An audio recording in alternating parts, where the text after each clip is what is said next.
Okay, let's talk about my life in the military, All right. okay? It was a life I loved. Even though when I first joined the Air Force, I didn't like it. In fact, I hated it. And- Why? Huh? Can I ask I questions? guess. Well, I just didn't like the idea of any of it. I didn't like the discipline. When you go into basic training, it's a lot of chicken, where you do things that you don't normally do. You clean up, you do all kind of idiotic things that, you know, it's designed to actually break your spirit and then later build it back up. But you don't know that. All you know is they're breaking your chops every time you turn around, everything you do. For a Okay? tough street kid like you. Huh? I said, and for a tough street kid like you. You're right, I was too good for that thing. But anyway, I got through basic training, and where do they send me? They send me to Cheyenne, Wyoming, to go to school. Now, in Cheyenne, Wyoming, number one, in New York at the time, you could drink at 18, but in Cheyenne, Wyoming, you couldn't. So that really meant you never went into town. And not only that, but the people in Cheyenne hated you. As they do most military people in most bases in the United States. Why?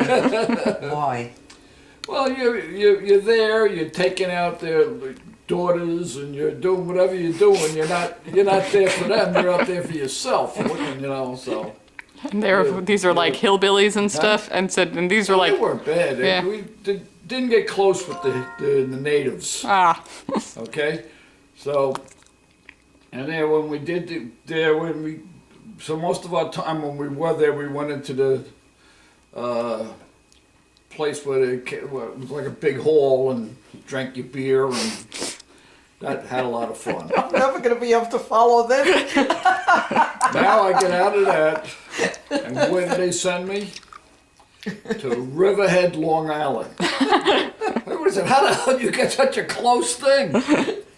So now I go out to Riverhead, and Riverhead's a fairly small Air Force base, by the way, that's still there today. And I used to hitchhike home every weekend. home to Aunt Beverly. And And at the time, hitchhiking wasn't a dirty word. In fact, everybody used to hitchhike in those days.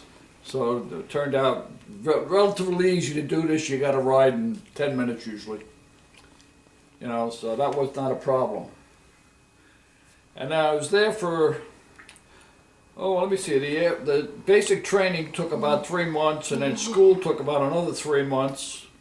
And then I was out in Riverhead for about another 6, 7 months, something like that, you know. But it was I was in the service about 1 year when they told me you're either going to go to Japan, Hawaii, or Paris. I didn't have a choice, but they told me you're going to go, there's 3 people leaving here, and they're the 3 places they're going. And they didn't know where I was going. It turns out I'm going to Paris, which was okay with me, except I didn't want to go. did you want to go to Hawaii? Huh? You wanted to go to Hawaii? I didn't want to go to any of them. Oh, I wanted to go home. Tell her what happened with the ship. So what happened there is the first night, we had to go over to this camp in New Jersey to get ready to go overseas. Wait, weren't you also upstate when Ray O'Connor came Yeah, that up? was Samson. Oh, That was oh, that basic training. Oh, okay. And so now I'm out there. The first day I'm there, I get Coleman's duty, which is shoveling into the fireplaces all over the place. Now, I didn't sleep all day, and now I'm working all night. This is an all-night deal. So I did it, and I finally finished. I'm exhausted. I said, this isn't for me. And I went home. Which means AWOL. oh. I just left. So I came home. Now, I knew I was supposed to go to Paris or Germany. We were going to go to Germany and then to Paris. So what happened is I knew the day I was supposed to go. I think it was 2 days. So I stayed home for 2 days. Then I got on the bus and I went over to New Jersey. And I'm walking up the stairs to where I had my bunk. And it's a big open place with a bunch, you know. And all of a sudden, I was coming down. I already was at the bunk. Somebody already rolled up my bed, did me a big favor. They took care of everything. So all I had to do is I grabbed my stuff, and I'm walking out. These two MPs come up, That's military police. and they say I to know me, that. "Do you know where Airman Barnes is?" I said, "I think that's his bed right over there." And I pointed to my bed. So they said, "Thanks." And they went over that way and I went right down. Now, I get on the bus to go over to where we're going to take a ship to sail over to Germany. And that was the worst thing in the world, that trip. But anyway, I got on a bus. I got off at the ship, and I don't know how many of there are, but there's hundreds and hundreds of us all going overseas to different places. And all of a sudden, you know, you call out, they call your last name, and then you say, like they said, Barnes, and I go, John V. Jr., 11271770. Will you stay over there, please? And they told me to stand at the sides. So I said, oh God, something happened. So now, everybody gets on the ship except me. I'm the only one that's still standing on the dock. So the guy takes a look at me, and I think he was thinking, what the hell am I going to do with this guy? He said, okay, I get on the ship. So I got on the ship. And I think it took us about 8 or 10 days to get over to Germany. And all that time, everybody on the ship was sick as a dog. Were you sick too? Oh yeah, everybody was sick. You couldn't help but be sick. It stunk. It was disgusting. I was up on the top bunk, because now I got no choice. You know, I'm the last guy on the boat.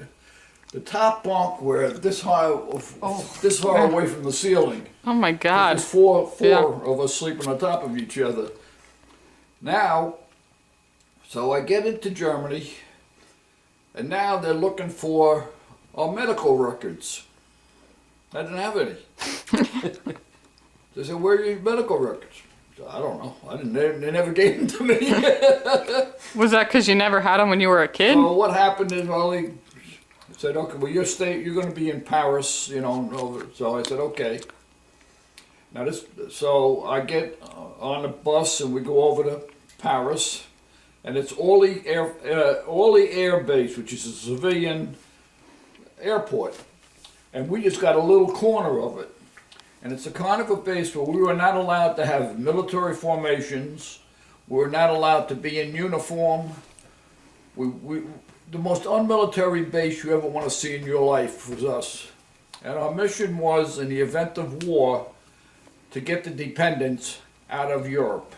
That was what we were there for.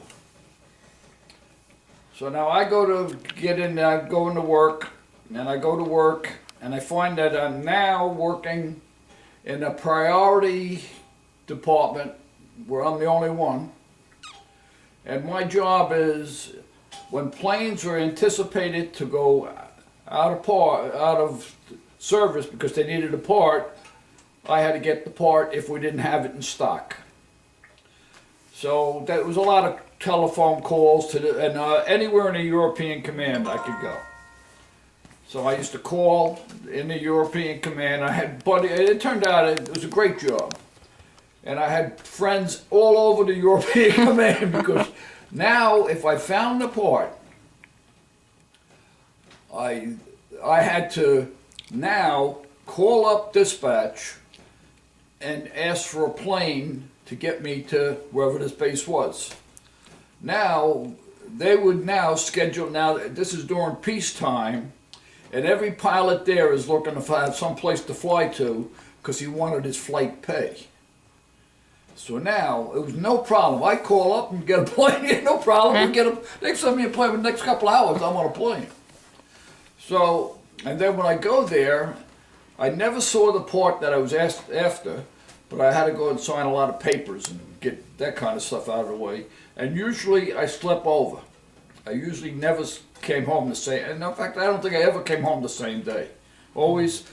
They had to now get a plane to get me back. So I had to find out where these guys were flying, who's going my way, and all that kind of stuff. But anyway, but you're always meeting nice people there, and I ended up having a ball. It was a lovely, lovely thing. Now, I'm there for 3 years. And in the 3 years I met, we worked on our base where all there was a lot of civilians there that had the cooking and cleaning and everything. They did all that. So we didn't do any of that kind of stuff. So all we had to do was what our job was, and that was it. Now, because of that, I ended up with a lot of people that were French, lived there and brought up their families. I used to go over to their houses for dinner. And I ended up with a real nice social life with people on the base, you know. And now it's kind of getting time for me to come home. Now I'm not going to go into the details of what kind of fun I had over there. I had a lot of fun. I'll use my imagination. I said I'll use my imagination. Anyway, so now it's time to come home. And I wrote my father, and I said to him, I don't know what to do. I really like it here, but in the base, you can only stay overseas for 6 years. Then you had to leave. So I'm here for 3, and if you re-enlisted, you had to re-enlist for 6 years. So now I'm saying to myself, that means I'd go somewhere else for 3 years, and no base is going to be like this base, because they're all military. You know? Yeah. I don't know how I found this base that was not military. Anyway, so my father said, no, times are bad right now here. If I was you, I'd stay in. That was the key, because me and my father, we disagreed a lot. So I said, I'm coming home. His father said stay. And so then I came home. I went into Brooklyn, got my discharge, came home, and that was the end of my story. All right, that's good. That was a very good story. It was. I can't top that. There's no way I can top that. You don't have to top it. You just have to talk. Okay. I'd like to talk about my family and my family history, which I think you knew we might. Here, wait, let me get a different angle because the lighting's kind of weird. Okay. It doesn't really matter. Which but I think I'll sit here. the older I get, the more I wish that I had asked questions and talked to my family about things that now are lost to history. So if I'll go back as far as I can go back that I know. On my mother's side, I'm Italian and Jewish. My grandmother was born in my mother's mother, my Grandma Rose, who I was extremely close with. In fact, I'll digress and tell, when I went back to college as an adult, I was given an assignment to write a story about anybody I wanted. It could be living, dead, famous, or not famous. And by the writings of this story, they would determine what level of English I would be in. Well, English was always my strong suit, so what I was hoping is to get at a really, really low level, and that this way I could take all these courses. But anyway, I start writing about my grandmother, and I keep writing and writing and writing. What happened is I ended up screwing myself because I ended up in the highest level and I couldn't take any of those, stupid courses that I wanted to take. You didn't get into Literature 101? No, I was put all the way up on the top. They said I didn't have to do any of that. But I was very, very close with my grandmother. I love. Grandma Rose, you told me. Yes, I love both my grandmothers, but my Grandma Rose and I just had, we could be in a room with a bunch of people and look at one another and we would know what we were thinking. She was truly the best person in the world. In fact, we used to joke and say my mother was more of a prude than my grandmother. You know what that's like. So we used to have, I mean, God, how I loved her. But anyway, she was born in this country. She was the youngest of 4 children. And, oh God, this is for Catholic University. I'm going to tell this story. Oh God, I'm going to get you thrown out. Well, I don't. First of all, my professor is Jewish, so ha. Okay. So, and second of all, the project's only like 5 minutes. I'm going to be cutting down, editing. Oh, okay, so I can tell the truth. So anyway, my grandmother's mother didn't want any more children. She had 4 children and she was 26. And the way my grandmother told me the story was, but he was selfish and he only cared about himself. So fast forward, her mother got pregnant and died of a self-induced abortion at the age of 26. And her father then took these 4 little children back to Europe and married his 16-year-old cousin and proceeded to have another 5 children with her. And my grandmother always regretted it because, number one, if she had stayed in this country, the education she would have gotten. But instead, she went back to all the problems that... Wasn't she from Poland? Yeah, you know, sometimes they changed, but basically, sometimes it was Austria. It depended on who was beating who up. But It was Europe. It was bad. it was bad, right? In fact, I felt so bad when she told the story about one time she was on a train and she asked somebody for directions, and on purpose they told her the complete opposite way to go.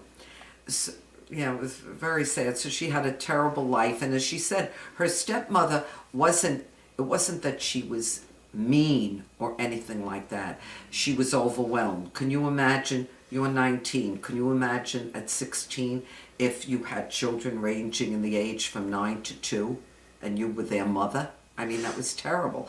And she missed the education that she would have gotten in this country. But anyway, she came back here at 17 and she didn't have to go through Ellis Island because she was an American and she was born in this country. My grandfather, my mother's father, was born in Sicily, in Palermo, in Nicosia. Now, it's such a beautiful name, and Sicily is beautiful. But when we went there, where he lived, there was a reason he came here. It was the ass end of the world. He was one of 11 children. And his father, if I remember correctly, his father was a night watchman, and there was an accident with a gun, and he died. Now, I don't think all 11 children were alive at the same time, but then his mother came here when my grandfather was either 8 or 11 years old. And he spoke, though, perfect English. He had, like, not a trace. But could he speak Italian still, too, his whole life? Oh, yeah. But, I mean, I never really heard him. And now, when my grandmother met him, she met him, I believe it was at a dance, and he was wearing I guess it was something Italians did. Right, one of his brothers died. He had a black armband around. And my grandmother was very, very, that was interesting. That was something she had never seen before. And my grandmother married my grandfather, and her sister married my grandfather's brother. How old were they when they came back to America? Your 17. grandmother? And my grandmother got married at 19, and my grandfather was 21. And in those days, to get married out of your religion was just like, crazy that they had the courage to do it. And my grandmother and my Aunt Lena had their children a day apart. My Aunt Betty was born on October 11th, and my cousin Nikki was born on October 12th. So they were very close, okay? And my mother was the middle girl. There were 3 girls. Then let me tell you a little bit about my father, because I keep going. Am I talking too much? Oh, it's fine. I'm not going to... I'm not as much fun as Grandpa. I'm trying to remember all the names. It's funny. The other night, I was at Jen's house with Nicole. We had a whole conversation. We were trying to figure out our genealogy. We want Jack to do the... we want either the Jack or the Pisani boys, because we know, since their dad we know is 100% Italian, we know if they do it, we'll be able to figure out the reef side relatively easily. Yeah. Like with Jack, there's a little too much mixing on both sides. If he were to do it, it would be a little brother? yeah, because we wouldn't be able to separate the like what Irish came from where and whatnot. Yeah. But like with the Pisanis, though, they're 100% Italian on one side, and we're So- fairly certain that none of the Reeveses were Italian. Yeah. So we'd be able to. Oh, so my father's parents, my grandma Lena and my grandpa Dave, they came from a real Jewish pogroms and everything that went on in Europe. They were from Russia. No, they weren't from Russia. They were from Austria. Oh, okay. Poland, Austria. The borders kept changing. In fact, when Grandpa and I went to Budapest in Hungary, there was a line where you could see where they just kept changing. And I remember they said that my grandmother came from a really, really, really poor family.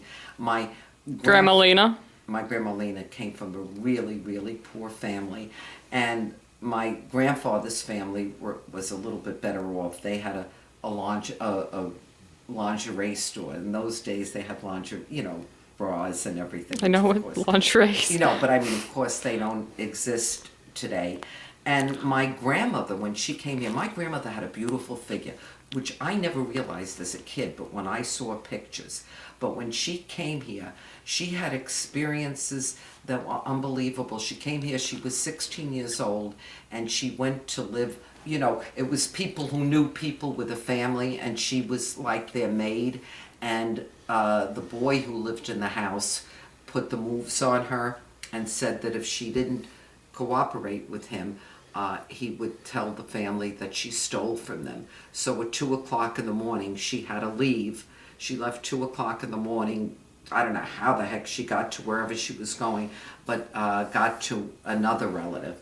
So she didn't have it easy at all. And what I always found interesting, too, is like, because there were no telephones or anything, like when my grandfather went to meet my grandpa Dave, to meet my grandmother, like you just came to the door. And my grandfather was big and strong. He was really a powerful, kind Eastern European man. yeah, very strong. In fact, he said that's why I'm saying such things. Cut these, but I'll just say, he used to say that the Polish boys were very dumb, but they never bothered with him because he was big and he would beat them up. And that's what he had to do. But my grandmother had a lot of, terrible experiences when she was in Europe. But my grandfather, my grandpa Dave, he loved this country. He said when he got here, he kissed the ground, and he said, every day that I'm here, I kiss the ground of this country. He loved, loved, loved this country. And they were very, very appreciative of everything this country had to offer them. Although what I do find interesting is, as I said, they wanted so much to be American and to fit into American society. Yet my father, who was their first child, he didn't speak a word. He was born in this country, and he didn't speak a word of English until he was 4 years old.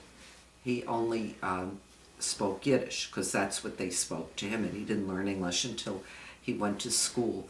But they were very, very proud to be Americans, and it was very, very important for them, and it was very important for their children to have that life. And my father was the oldest, and then his next brother at 10 months old developed polio. And that was actually it was life-changing for my father, because the minute they had the sick child, everything revolved around my Uncle Harry, who was sick. And my father spent a good deal of his time living with his grandparents. And he also, my father, which Grandpa can tell you, was the sweetest, nicest man you'd ever meet in your whole life. Nobody had a bad word to say about him. But because everything was for Harry, my father, I would die. Like if my father was sitting here and Grandpa walked in the room. Now, Grandpa was a young guy. My father would say, "Oh, John, you want to sit here?" He always gave up. Like Harry, they always used to say, Harry liked chicken, so they had chicken every night of their lives. They ate chicken because that's what Harry liked. And he was the one with polio. And then my grandmother had my Uncle Saul. And when she had him, she almost died. So again, these men, especially these European men, they were awful. So my grandma didn't want to have any other children because she had 3 boys and she almost died having the 3rd one. And she was so fearful that if she became pregnant. But my grandfather said, no, we're going to have a girl. Now, how he knew there was no such thing as in vitro when you pick your egg. No, we're going to have a girl. So my grandmother becomes pregnant again. Throughout the whole pregnancy, she is a wreck because she, if I die, and what's going to happen with these 3 boys? Anyway, she had my Aunt Helen, who was, who actually remind me, I have to call her, tomorrow's her birthday, she'll be 91 tomorrow, who is the most wonderful person in the whole world and was always so good to my grandmother. And throughout her life, my grandmother would look at her and say, and to think I didn't want you, you know? How's Aunt Helen doing, by the way, health-wise? Health-wise, she seems to be doing pretty good. You know, she doesn't complain much. And then... Is Dave okay? Pardon? Yeah, they're both, you know, they're like 91, so like my... You know, how could you do it, 91? And then I had the most wonderful parents in the world, and the reason you're here is because of your great-grandparents, because your grandpa fell as much in love with my parents, even more so than he fell in love with me. Am I telling the truth? Yeah, I love them. He loved them to death, and part of... Oh, God, I'm crying. Part of the attraction that I held for Grandpa was that I had this wonderful, stable family. Until I was 12 years old, I didn't know that my mother didn't love her mother-in-law as much as her own mother, and vice versa with my father, because I never saw fighting. I never saw arguments. Everybody... You never saw any passive-aggressive comments or subtle digs? Not really, no. No, it wasn't that kind of a family. It wasn't that kind. In fact, that's funny. My Jewish grandmother, one time she was over the house, and you know there's no one in the world better than your grandfather. And he was doing all kinds of things. And my grandma, you better cut some of this. Grandma, I'm not showing this to anyone. I choose what I present. Okay. So my grandma, Lena, says, oh my God, he's so wonderful. Look at everything he does. And you know, usually Christian men, they're not such good husbands. But Jewish men who force you to have several children are. As opposed to the Jewish men who cause one wife to die. And then when I was talking about, like, my grandmother always said, her father... Will you try turning on that light behind you? You want me to turn it on? Well, yeah, let me just... Actually, nope, never mind. Should I move or something? No, it's fine. It's just a little... I mean, this is just for me, I guess, so... But for posterity's sake. My grandma Rose, and her father, in case you were interested, her father was a tailor. My grandpa Dave was an upholsterer, was in the furniture business, and my father was in the furniture business from his father, and they were union people. And I never ever crossed a picket line in my whole life. And that's why I feel the way I do about certain things, because I remember my history of my family, and my mother and father were wonderful, wonderful parents to me. They were the best, and I loved them to death. Yeah. And I just feel like with my own family and with my own children, I wanted to emulate what they had. I don't think I did as good a job. But I tried. Now, what else? I don't know what else. Ask me some questions. Yeah. I say enough? Yeah, I mean, unless you want to tell me anything else. I've definitely got enough material in here. Do you want me to tell you about your mother? No. I can get enough We're from not her. interested in your whole life. You wanted a series, a piece of it. Yeah. Just a there's snippet. A lot more to it, but There's more to your life than just that. I'm shocked. No. But I loved my grandparents. I loved my. Oh, just let me tell you this one other thing that I used to love. Every Friday night, on my mother's side of the family, all my relatives would come over the house and they'd watch the Friday night fights, and we'd get a whipped cream cake from the Garden Bakery, and it was just, that's what I'm saying. I grew up because we all lived near one another. I grew up surrounded by family and surrounded by love. And I hope, and then I married this wonderful man. It's true. It's true. Is that the guy in the Air Force? Yeah, the guy in the Air Force, the guy who was AWOL, the guy who used to sing a song for her. No. No, not that one, the other one. About every cloud contains, every time it rains, it rains. Oh, yeah, all right. Okay, sing it for her. Every time it rains, pretty little French girls. Go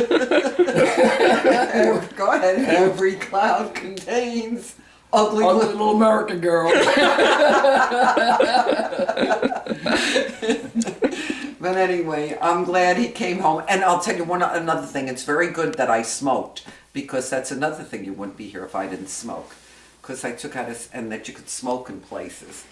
So thank God for cigarettes. Yeah. And Grandpa lit my cigarette, and the Yep. rest is history. But don't That was my smoke. downfall. God. All right.